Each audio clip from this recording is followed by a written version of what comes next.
स्वागत है दोस्तों इस नए वीडियो में। इस वीडियो में हम चर्चा करेंगे आज म्यूचुअल ट्रांसफ़र का जो टाइम पीरियड है, टाइम लाइन है, उसके संबंध में। वीडियोस नहीं बन पा रहे हैं, प्रयास बहुत कर रहा हूं लेकिन नहीं बन पा रहे, लेकिन मैं ट्राई कर रहा हूं कि किसी भी तरीके से वीडियोस रेगुलर बने, अप टू डेट है। देखते हैं कितना सफल होते हैं। खैर, ये वीडियो जो मैं बनाने जा रहा हूँ, ये वीडियो है म्यूचुअल ट्रांसफ़र के टाइमलाइन के संबंध में। वैसे मैंने पिछला वीडियो म्यूचुअल ट्रांसफ़र के टाइमलाइन के संबंध में बनाया था, लेकिन ये वीडियो पे 1 दिसंबर 2023 का ये लेटर आया है, रेलवे बोर्ड से ही लेटर आया हुआ है।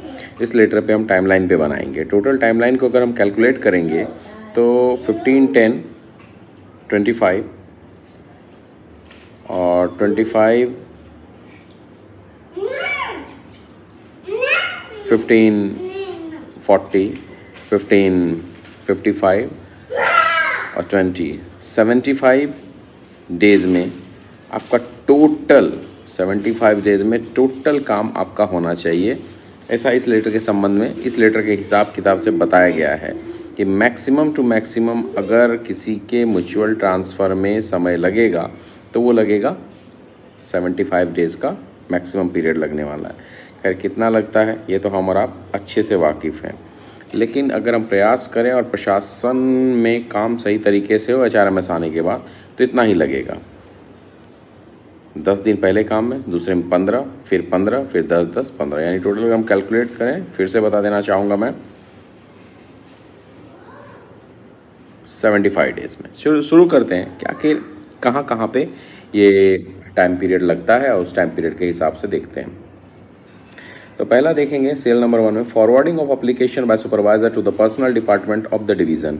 It should be verified at the stage that prescribed application form is complete in all aspect duly signed by both employees and the information given is correct. In case of workshop staff there will be done at the workshop itself. यानी अगर आपने सारे application complete कर लिए हैं, सारे procedures complete कर लिए हैं, और HRMS के दोनों मॉड्यूल में पहले होता था कि दोनों साइड के एप्लीकेशन पे दोनों साइड के गजेट ऑफिसर के साइन एक पेज इसमें इंक्लूड होता था, उसका एक पेज इसमें इंक्लूड होता था। वो ना हो करके अगर अभी HRMS के थ्रू हो गया है, ड्यूली साइंड है, प्रॉपरली सबमिटेड हो चुका है, तो विद इन 10 डेज़ में वो एप्लीकेशन आपके सुपरवाइजर से पर्सनल डिपार्टमेंट को चला जाना चाहिए। 10 डेज़। और forwarding by divisional personnel department, divisional A है इसमें, divisional control post. Divisional personnel department will forward the request application with necessary document directly to the division concern to which transfer is sought. यानी division का जो personal department है वो आपके application को directly जिस डिवीज़न के लिए म्यूचुअल ट्रांसफ़र के लिए आपने एप्लीकेशन लगाया है वहाँ के लिए भेज देगी। The name and the designation of the officer signing the letter should be invariably mentioned in the forwarding letter. यानी name and designation of the officer signing the letter should be, यानी नाम और पदनाम जो ऑफिसर साइन करेंगे वो mention रहेगा forwarding letter में। In respect of the workshop staff there will be done by the वो CWM यानी चीफ वर्कशॉप मैनेजर के द्वारा किया जाएगा। अब headquarter controlled post, personal department will forward the application with all necessary documents to zonal headquarter CPO office. यानी अगर headquarter controlled post है तो उसके लिए जोनल हेडक्वार्टर जाएगा, अगर डिविजनल कंट्रोल है तो डायरेक्ट डिवीज़न जाएगा। अब हेडक्वार्टर, कई पद ऐसे हैं जो सिर्फ हेडक्वार्टर में होते हैं, जोनल में होते हैं, यानी जोनल ऑफिसेस में होते हैं, तो उसके लिए कहाँ जाएगा? Zonal headquarter. लेकिन जो डिविजनल है उसके लिए डिविजनल जाएगा। इसमें जाएंगे आपके टोटल 15 डेज।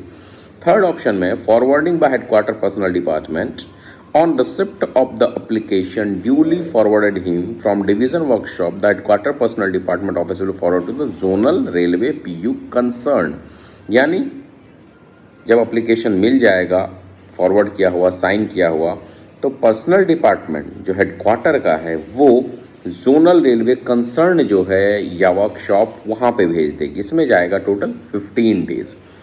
उसके बाद copy of acceptance, conveying of acceptance, the counter part headquarter या division to issue their acceptance to forwarding headquarter division. यानी जैसे आपका एप्लीकेशन जब जाता है तो एप्लीकेशन जाने के बाद दोनों साइड के एप्लीकेशन अगर एक्सचेंज हो गए, एक्सचेंज होने के बाद जो एप्लीकेशन जाता है वहाँ पे, जैसे ही वो एप्लीकेशन जाएगा तो वो एप्लीकेशन एक इधर आ गया, एक उधर चला गया।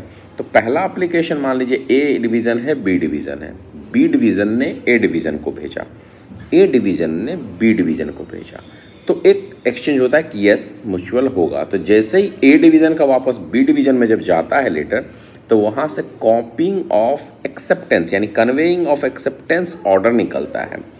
जैसे ही वो एक्सेप्टेंस ऑर्डर जैसे बी का ए में गया और ए से बी में आया, तो बी से वापस जो एक्सेप्टेंस ऑर्डर ए में जैसे ही आएगा तो इशू ऑफ ट्रांसफर ऑर्डर होगा, यानी on receipt of consent from the receiving headquarter division the transfer order should be issued or dispatch of the LPC service record. Personal department concerned should ensure that LPC and the service record of the employee are sent expeditiously to the new division zonalities in terms of board letter number. This attested xerox copies of the service record should be given to the employee concerned. अब इसमें क्या है, फिर last वाला भी देख लेते हैं। Further, board letter number 95/2018 also stands reiterated stating that all mutual transfer cases where NOC has been given by both the railways, accepting and relieving both the employees should be spared immediately within a week without either unit waiting for the reliever. बहुत important है आपके लिए।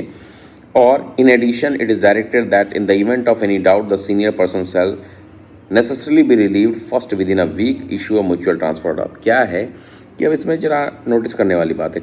जैसे ही आप मान लीजिए एक Mumbai division है, एक दिल्ली डिवीज़न है।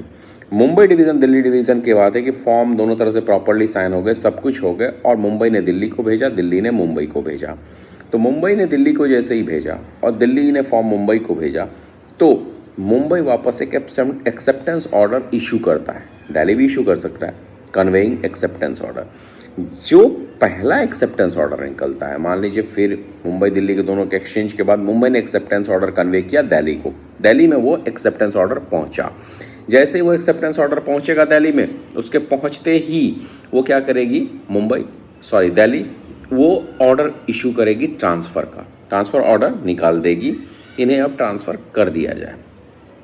और जैसे ही वो ट्रांसफ़र होकर वहाँ पे पहुँचेंगे तो दूसरे म्यूचुअल ट्रांसफ़र वाले को उसे, और वैसे ऐसा नहीं कि इनके पहुंचने के बाद ही, जैसे ही वहाँ पे एक्सेप्टेंस ऑर्डर पहुंचेगा यहाँ भी पहुंचेगा और दोनों को रिलीव के लिए ऑर्डर निकल जाएंगे। अब पॉइंट ये है, पहले क्या होता था कि सीनियर्स को पहले रिलीव किया जाता था, लेकिन अब 2018 के बाद से नया नियम निकाल दिया गया कि सीनियर्स के लिए वेट नहीं करना है, immediately within a week transfer कर दिया जाना है। ये म्यूचुअल ट्रांसफ़र के केस में है कि सीनियर के लिए वेट नहीं करना। स्टिल इसमें क्लियर किया है कि फर्दर अगर किसी भी तरह का आपको लग रहा है एनी डाउट, तो सीनियर पर्सन को immediately within a week relieve कर दिया जाना है। तो ये म्यूचुअल ट्रांसफ़र का टाइमलाइन है। आप अगर काउंट करके देखेंगे, फिर भी देखिए, फिर से मैं काउंट कर रहा हूँ, तीसरी बार काउंट कर रहा हूँ। 15, 10, 25, 15, 40, 10, 50, 10, 60 एंड 10, 75। टोटल 75 डेज़ का टाइम पीरियड लगता है किसी भी म्यूचुअल ट्रांसफ़र के होने में। एनीवेज, इसके नीचे भी उन्होंने सारे डिटेल्स लिख दिए हैं, कब का लेटर है नहीं है, और मैं पोस्ट करता हूँ, मैं ट्राई करता हूँ कि आपको डिस्क्रिप्शन बॉक्स में ये लेटर मिल भी जाए, आगे से किसी तरह का कन्फ्यूज़न ना रहे, कोई लेटर नहीं मिल रहा है। बट इतना ही टाइम पीरियड और टाइमलाइन है किसी म्यूचुअल ट्रांसफ़र के बारे में। ना रिलीविंग का इशू होता है, ऑर्डर निकलने के बाद रिलीविंग में भी कोई दिक्कत नहीं होती। अप्लाई कर देने के बाद एक बार इशुएंस ऑर्डर यानी एक्सेप्टेंस ऑर्डर निकल जाए अगर, तो आप भाग भी नहीं सकते। इतनी छोटी सी बात है म्यूचुअल ट्रांसफ़र का, बहुत ही सिंपल रूल है। उम्मीद है वीडियो अच्छा लगा होगा।